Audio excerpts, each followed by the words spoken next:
This presentation is given to you by Justina Dochkalova, Petra Pletsova, and Veronika Sergeyeva Prokopieva, and it is based on the book The Compass of Pleasure, Chapter 7, The Future of Pleasure. The main goal of neuroscientists is to find a non-invasive way to bring pleasure to humans, which would be a fantastic thing because it could ultimately lead to the solution of addiction, since a device with such power, bringing artificial pleasure to the mind and body, could as well reverse the actual physiological changes that happen as addiction is formed, thus creating a win-win situation. Today, many people get pleasure via different ways, but the most oftenly these are legal and illegal drugs. The pleasure coming from improper ways, and scientists try to come up with solutions which can have a positive impact on the health of a person. When someone is addicted to a drug, doctors prescribe other forms of addictive substances to help manage it. For example, tobacco smoking is substituted by nicotine patches. Heroin is substituted by semi-synthetic opiates like methadone. For example, bupropion or varenicline help patients to overcome the craving in abstaining smokers, but they have a big side effect, which is suicidal thoughts. Does this solve the addiction? When someone is addicted to alcohol, doctors could prescribe disulfiram, in other words, antabus. The goal of antabus use is creating an aversive response. So, the drinker should feel ill when he starts to drink alcohol. Does it solve the addiction? No, it does not. There is the idea of destroying of drugs in the bloodstream. When someone takes drugs, some vaccines should influence his own immune system and destroy the drugs in the bloodstream and stop drugs from getting into the brain. There is either this possibility or other opportunity, like nanobots.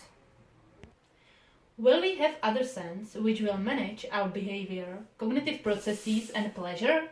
According to Ray Kurzweil, yes. He is known futurist and inventor. The nanobots will have an impact on our perception of the world. We will be able to perceive real and virtual reality with the help of nanobots, and we won't need any devices like VR glasses. He expects that first these devices will exist by the late 2020s, and by the late 2030s there will be such elaborate mechanism which will scan our brain with such elaborate precision that it will be possible to connect our neocortex with new artificial mind. How should it work? Kurzweil's nanobots, which are half of the diameter of a neuronal cell body, measure 7 microns. Nanobots' main job is to pass through brain tissue and deploy stimulation and microsensors to evaluate normal brain function. They will go into the brain through the capillaries and basically connect our neocortex to a synthetic neocortex in a cloud, providing an enlargement of it. Today we have a computer in our phone, but if you need many computers for a few seconds to do a complex search, you can enter the cloud. In the 2030s, you will be able to connect artificial neocortex directly with your brain. Our thinking then will be a hybrid of biological and non-biological thinking.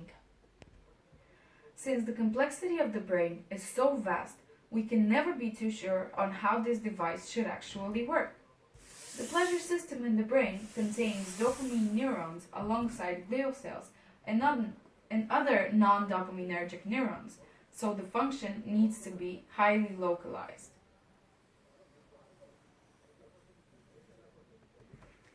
In general terms, there are optic techniques for imaging and stimulation that point to the right direction, yet this procedure is highly invasive and, as any other such operation, hides risks.